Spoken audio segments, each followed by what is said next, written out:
All right, I guess I don't have to worry about getting cut off. I was up to 13 minutes, 13:44, and I had 15 minutes to work with.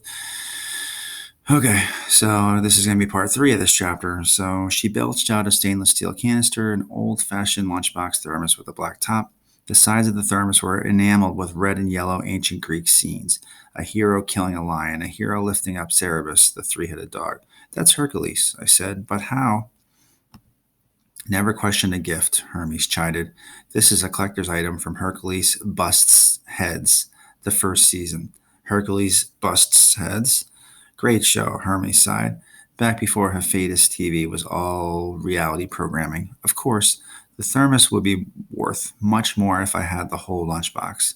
Or if it hadn't been in Martha's mouth, George added. I'll get you for that. Martha began chasing him around the catechus. Wait a minute, I said. This is a gift? One of two, Hermes said. Go on, pick it up.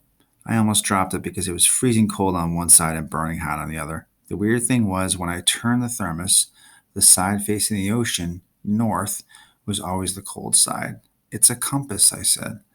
Hermes looked surprised. Very clever. I never thought of that, but its intended use is more dramatic. Uncap it and you will release the winds from the four corners of the earth to speed you on your way. Not now. And please, when the time comes, only unscrew the lid a tiny bit.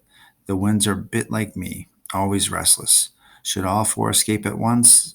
Ah, but I'm sure you'll be careful. And now my second gift, George. She's touching me, George complained as he and Martha slithered around the pole. She's always touching you, Hermes said. You're intertwined, and if you don't stop that, you'll get knotted again. The snake stopped wrestling. George unhinged his jaw and coughed up a little plastic bottle filled with chewable vitamins. You're kidding, I said. Are those minotaur shaped?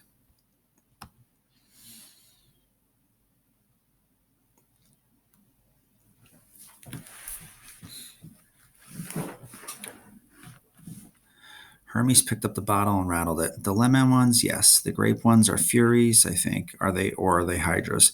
At any rate, these are potent. Don't take one unless you really, really need it. How will I know if I really, really need it? You'll know, believe me. 9 essential vitamins, minerals, amino acids. Oh, everything you need to feel yourself again. He tossed me the bottle. Thanks, I said, but Lord Hermes, why are you helping me? He gave me a melancholy smile. Perhaps because I hope that you can save many people on this quest, Percy, not just your friend Grover. I stared at him. You don't mean Luke? Hermes didn't answer. Look, I said. Lord Hermes, I mean, thanks and everything, but you might as well take back your gifts. Luke can't be saved, even if I could find him. He told me he wanted to tear down Olympus stone by stone. He betrayed everyone he knew. He he hates you especially.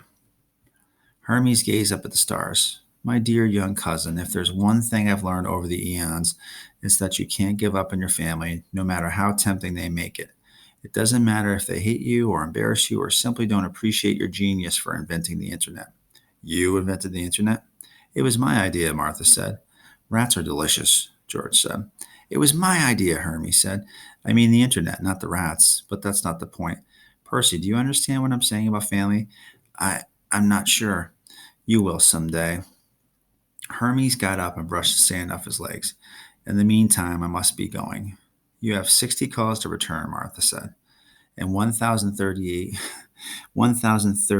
emails, George added, not counting the offers for online discount ambrosia.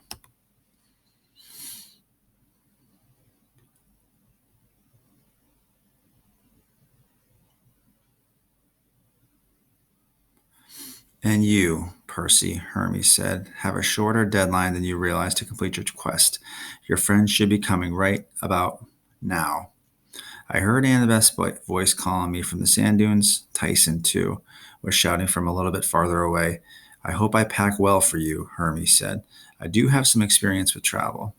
He snapped his fingers and 3 yellow duffel bags appeared at my feet, waterproof, of course. If you ask nicely, your father should be able to help you reach the ship. Ship? Hermes pointed. Sure enough, a big cruise ship was cutting across Long Island Sound, its white and gold lights glowing against the dark water. Wait, I said, I don't understand any of this. I haven't even agreed to go. I'd make up your mind in the next 5 minutes if I were you, Hermes advised. That's when the harpies will come to eat you. Now, good night, cousin, and dare I say it, may the gods go with you. He opened his hand, and the catechus flew into it. Good luck, Martha told me. Bring me back a rat, George said. The catechus changed into a cell phone, and Hermes slipped it into his pocket. He jogged off down the beach. 20 paces away, he shimmered and vanished, leaving me alone with a thermos, a bottle of chewable vitamins, and 5 minutes to make an impossible decision.